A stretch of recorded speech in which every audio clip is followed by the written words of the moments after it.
La Fondation Culture et Diversité est la fondation d'entreprise de Fimalac, créée en 2006 par Marc Ladré de la Charrière. Et notre action repose sur la conviction forte que la pratique artistique, que la sensibilisation culturelle permettent de mieux vivre ensemble. Et donc notre mission, c'est l'accès aux arts et à la culture pour les jeunes issus des milieux modestes. Adolescent, Jamel Debbouze, à Trappes, dans son collège, a eu l'opportunité de participer aux premiers ateliers d'impro qui étaient donnés par quelqu'un qui s'appelle Alain Degois, dit Papy. Alors un match d'improvisation, c'est une pratique hybride, c'est entre le sport et le théâtre. Il y a deux équipes qui vont s'affronter dans un espace de jeu qu'on appelle patinoire, qui ne se connaissent pas vraiment. Ce qu'ils connaissent, c'est les modalités du jeu, pour rencontrer l'autre et pouvoir jouer avec lui, pour continuer l'histoire. Évidemment, on sait l'impact que ça a eu sur la vie de Jamel Debbouze et des années plus tard, il entend parler de ce que fait la Fondation Culture et Diversité, de notre engagement envers les jeunes. Et donc il vient voir Marc de la Charrière et il lui propose que nous montions ensemble un trophée d'impro qui va permettre à de très nombreux collégiens issus de l'éducation prioritaire ou des zones rurales de découvrir et de pratiquer l'improvisation théâtrale. Et c'est ainsi qu'est né le trophée d'impro Culture et Diversité.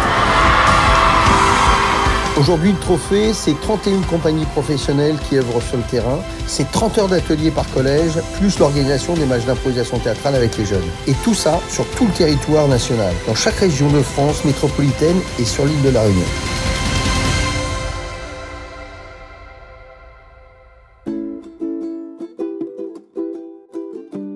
La communication est très importante, la communication non verbale aussi, et puis accepter les idées des autres en fait. C'est juste ça, il y a un truc de partage qui est forcément inhérent à l'impro en fait.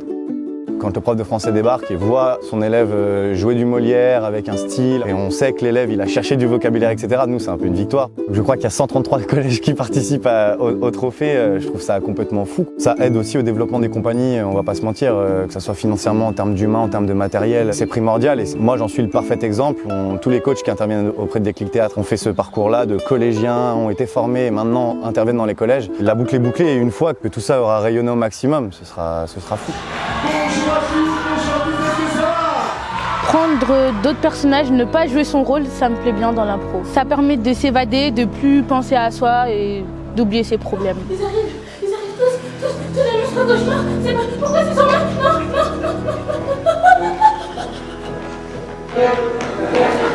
De faire de l'improvisation, ça permet de se libérer et aussi d'encore plus avoir un sens de l'imagination. C'est prêt à table!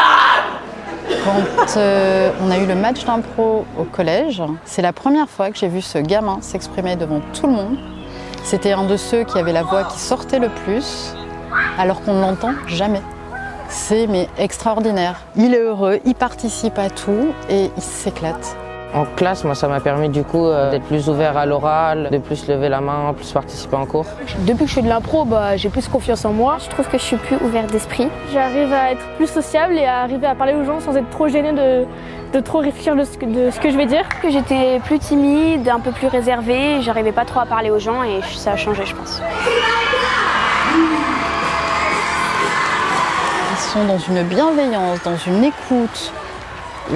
Franchement, il faudrait que ce soit dans tous les établissements du monde. C'est vraiment génial. Donc, je suis convaincue, mais à 400%.